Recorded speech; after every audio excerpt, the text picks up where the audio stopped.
Hello, so today we're going to look at the Archangel Power Tarot cards. Again, this is Doreen, Virtue, Radleigh, Valentine. It's a pack of 78 cards with a guidebook. This is the box that it comes in. This is the guidebook. Quite a thick book. Lovely front cover on that as well. So again, this book gives you some ideas of spreads, gives you details of the meanings of each card.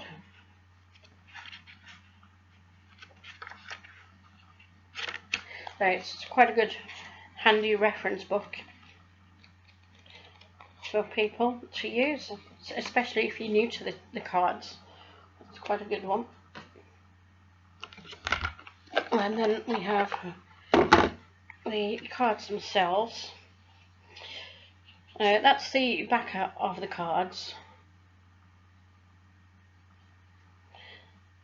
It's almost flags with angels. So these are, as I say, the Archangel Power cards. So at the top of each card, or at the top of the major arcana at least, you've got the name of each angel, or each archangel at the top. And then through both the major arcana and the minor arcana, you've got a little bit of information at the bottom of each card to tell you what that card means, which is also a good source of reference, especially if you get stuck or if you're new to the cards. So I'm going to show you these cards. I'm going to go through them for you. This is the major arcana. So the first one is the Fool, as we know to be the Fool card. She calls him Leap of Faith, which is relevant as well, because with the Fool, as we know, we don't know what's going to happen. It's choices that the Fool has to make. Does he know where he's going, or is it a leap of faith?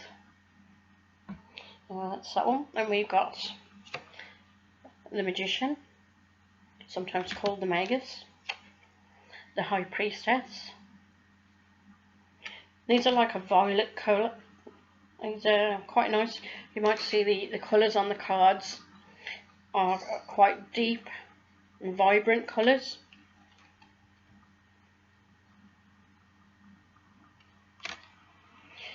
Now number 5, which is normally the High Priest in most decks, is another one that she likes to give a different name to. This one is called Divine Guidance.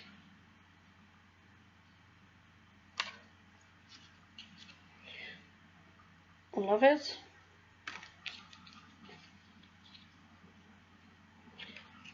Chariot. We've got Justice. I've noticed in a few of her decks she does change the Justice and Strength chords over. So number 8, which is normally Strength, we have a Justice. So number 9, which is normally the Hermit, she's called Epiphany. And just to read you the details she's put at the bottom: joy through spiritual growth, be a light to others, answers that come through meditation. Now, whether that rings true or not to the word epiphany, it's open for interpretation. The Wheel. There you go, number 11, the Strength. And that's also the card that she's got on the front of the box and the guidebook. Now this one as well, the Hanged Man, she's called it Perspective. Now perspective is something, means your own interpretation of what it is, because people see things in a different way. And what she's put at the bottom there's a better way, pause for reflection and insight, dare to be different. So that's actually quite nice. Rather than calling him the Hanged Man, it's actually quite a nice name for that card, Perspective, in my opinion. As I say, other people may not like it. Number 13, which is Death. she's called Peace. Again, that is a different perspective on the Death card. A 14, which is normally Temperance. There you go, that's Solutions. 15, which is normally the Devil, is Decision. Now, I'm not too sure about that particular card being called Decision. Again, open to interpretation and to your own perspective. 16, which is the Tower, she's called this one Change Your Life. These particular cards, where she's given a different name, she normally does this in most of her decks on these same cards. We've got the Star, the Moon, the Sun, and again on what's normally called Judgment, she's called it New Beginnings, and the World.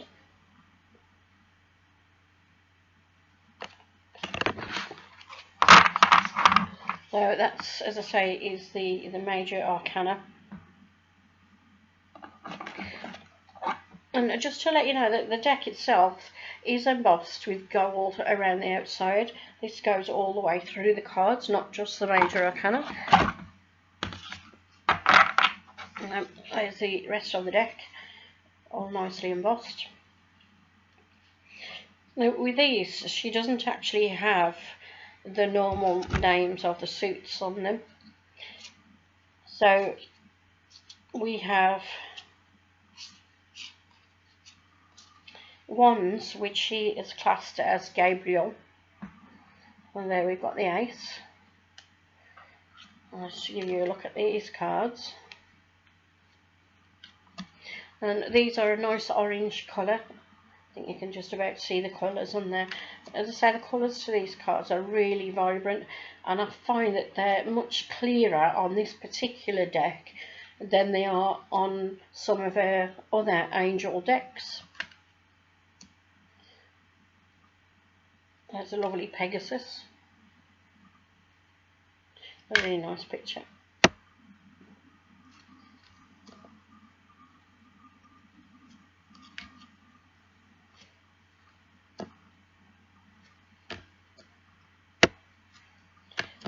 Okay, so there you have the Wands, which is the element of fire. And then we come to Swords, or what's normally classed as Swords, the element of air, and she calls these Michael. So this is after Archangel Michael. The first ones, the one suit, were named after Archangel Gabriel.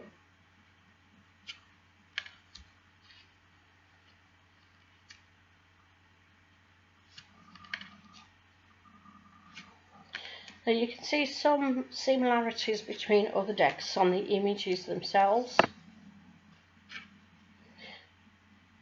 But what I do like about these cards, and some of the other angel decks as well, when you get to the 8, 9 and the 10 of what's normally classed as Swords, in this case Michael, this is the 8 of Michael, the interpretation at the bottom is really apt and a really nice way of putting things, because these particular cards, when they come up, they're not really very nice. But on the 8 of Michael, she's put, you can be free, make a courageous choice to change your situation.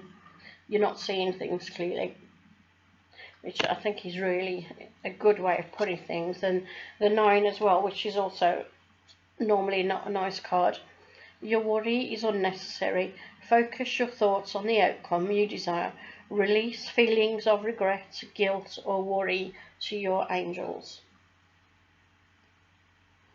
That's the 9. The 10, she's put here, that image is the death of the swan in the ballet, Swan Lake. Now what she's put there, situation has ended and you are finally free. New opportunities for happiness will now follow. Put the past behind you. So, as I say, I think that's a really nice way of looking at what is normally classed as a Ten of Swords. These are the court cards.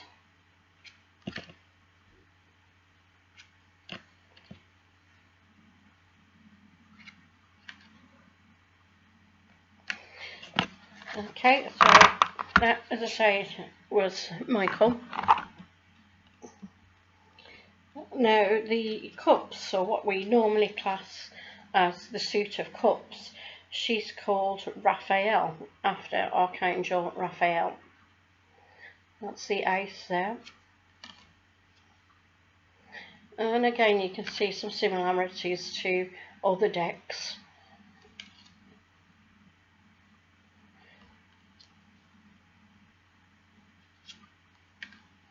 There seems to be a lot more detail in this particular deck than in some of our other decks as well. Or at least you can see the detail in this deck.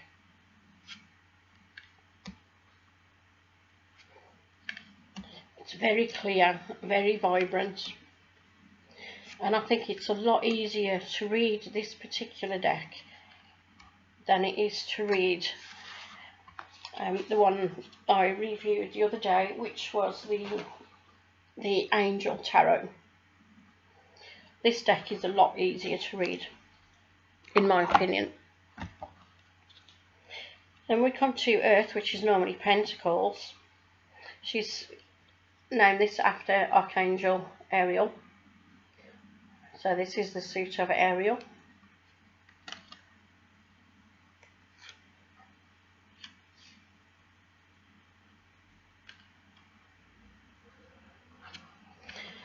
Of course, whenever you're looking for a tarot deck to use, you need to find one that speaks to you.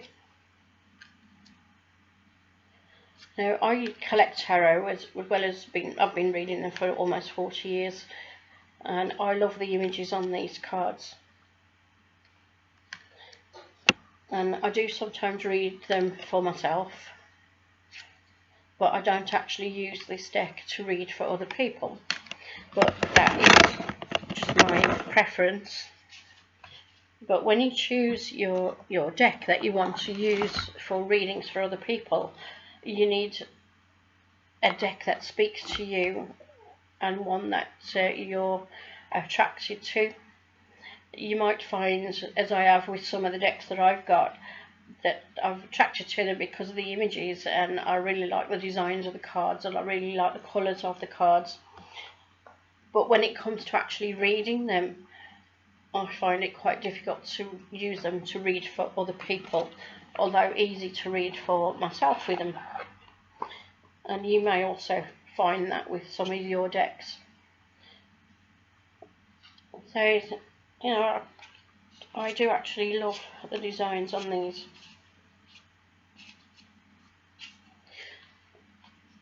And she has made some really nice designs on her cards.